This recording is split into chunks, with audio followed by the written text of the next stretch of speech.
Баршаңызға қайырлы күн, каналға қош келдіңіздер. Бүгін сіздермен осындай түрлі пішімдегі песочный печенье дайындайтын боламыз. Барлық ингредиенттер массасын экранда көрсетіп өтетін боламын. Алдымен ыдысымызға 1,5 жұмыртқа және жұмыртқаның сарысын, қантты саламыз. Менде ванильный сахар, ванильнің өзін қоссаңыздар да болады, және аздаған тұзды қосып, жақсылап барлығын біркелкі масса болғанға дейін араластырып аламыз.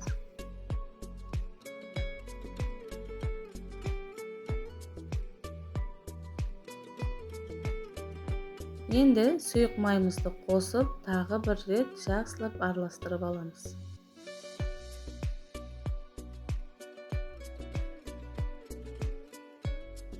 Апельсин седрасын қалауларыңызға қарай қоссаңыздар болады. Бұл печеньемізға өте ерекше дәм беретін болады.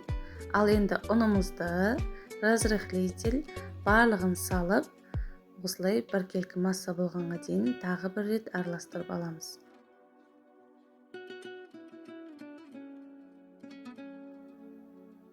Экранда көрсетілгендей тестамыз тым қатты да, өте жұмсақ та емес. Соған мән беріңіздер. Дайын болған тестамызды жарты сағатқа тоңазытқышқа қоямыз.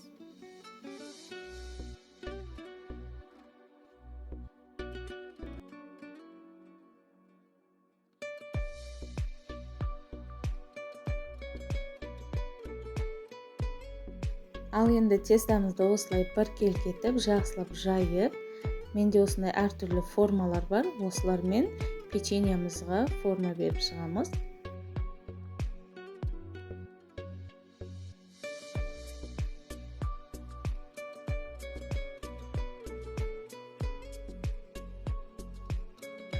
Енді печеньеларға жақсылап жұмыртқаны жағып, үстіне экранда жазып өттім. Менде жаңғақ бар, кунжут, мак. Жай ғана қанттың өзінде сеуіп шықсақ болады. Әркім қалауына қарай кокосовый стружканы да қолданса болады.